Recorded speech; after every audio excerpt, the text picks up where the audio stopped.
tell you what, this day and time, 5th is not bad. Well, Gene Helming continues to lead with a full pull and a broken power plant, but there's Dave Clauser in second, Larry Smith, Jeff Schaefer, and Frank Young rounding out the top 5. Here is the Exide battery entry, and this is Jerry Weaver, the exciter. I tell you what, Jerry's been around all types of motorsports for a year. You talk about a versatile guy. He came over from Pro Stock Drag Racing. He is based out of Ohio, one of the hotbed of sprint car countries. He's got the same sponsors Jeff Bodine has, so he's doing some good. But also he brings to the sport a phenomenal looking rig to promote the Excise battery name in the form of not only the pulling truck, but Gary, you see the name Monster Truck. That's right. We might see this guy a little bit later in the year on the Pin to Point series here on the Nashville Network. Well, it's nice to see those national sponsors in the pulling competition as well as the Monster Truck competition. A very stark cockpit. Yeah, bare bones. You got a tachometer, a throttle, and a brake. That's all you need. And a steering wheel. That sometimes you don't use that much. On this track, though, all 4 wheels are on the surface. I'm watching. See, he's trying to finesse it in. He's smooth. He's working, coming over to the right. He started in the middle. Now he goes to the right, picks up on the throttle. Look at the injector scoops are not open. He's not calling on a whole lot of horsepower right now. Needs the full pull in the Excide batteries Chevrolet, and he is going to come up short. Well short. What would you give for 29 feet? He's 271. He fell short by 29 feet at the full pull. Let's go down trackside now and check in with Army on the situation with Paul Holman. Gary, what's going on down in the pit area is that Holman has broken an axle. Now the other crew members, you can see it right here. They've got another axle in. He's trying to put it back together. But NTPA does have a time rule, and I don't know how much time's left for him, but believe me, he's starting to really worry. All the other crews, they're trying to help any way they can, but the clock may wind up taking a win and taking one of the best pullers in the country out. We'll just wait and see how this thing goes down. So we'll see if he's ready as we return to Florida Sports Park in Naples, Florida.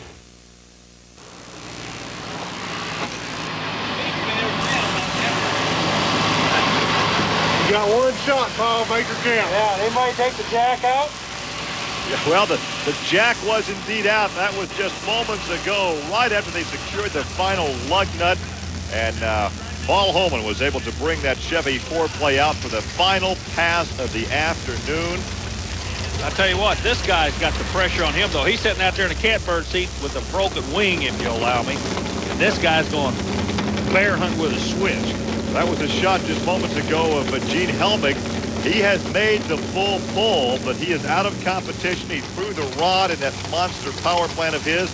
All he can do right now is watch and hope that Paul Holman does not pull it out of there. Well, I tell you what, these guys give phenomenal exposure. I wonder what kind of oil he uses. Wow, awesome exposure. Let's see. He's a pro. He's been here before. He knows what it's going to take. He's got one shot. 4Play Chevrolet, a 1960 Chevy, but he needs to pull it out of there. He broke that front axle, replaced the axle. Staying together for him. He's working to the left, Gary. Everybody else went to the right. He's going to the left, going after the Chevrolet. He's coming close. No, I don't know. He didn't make it. He did not make it. That means that Gene Helming is your winner. Look at that. 293.80, just shy of 294 feet, just over 6 feet shy, and there is your victor. Let's go down to Army, and he has Paul Holman. Well, Paul, you talk about drama. 293 is the word we get. Buddy, you pulled that one out with the help of a lot of friends. Tell us what happened on the starting line. Well, what happened is the front axles are welded inside of the yoke. It's a special made axle, and the weld broke holding the shaft to the yoke, and it just spun out, and the weld broke and spun in half. Right. You guys go like crazy to beat each other, but I also notice your competitors are up there helping you too. That just shows the caliber of people in this sport, doesn't it? It sure does. Everybody pitches in and helps everybody and anybody, and that's really what makes this sport great.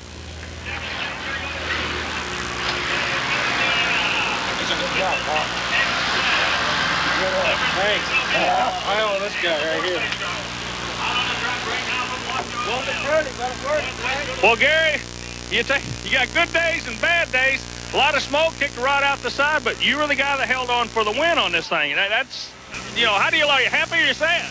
Well, like you said, Irma, we had a good day and a bad day. We won the won the full, but we lost the motor on it. So we got another motor at home, and we're going to call and get them on the way down here with it. So we got another event up at Pensacola next weekend. So I don't think we can make her by tomorrow.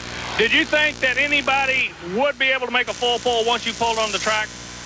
There was a chance of it, but our truck, if you drive it right, I mean, we do pretty well on a track like this. And this is not a real power track, but I drive the truck about 125 foot with the brakes on, 75, 80 foot with the clutch, both, riding them both on a soft track like this, and this is not a good track. Numbers had a lot to do with it today. We had an early number. When Larry moved over, we'd already moved the sled over for our hook, and then he rehooked, so we had to move again. But we came out all right, other than the motor. There's your winner of the Gator NTPA Nationals for Army Armstrong. I'm Gary Lee. We'll see you next week on Trucks and Tractor Power. Now here's news and an exciting video release from Diamond B Sports.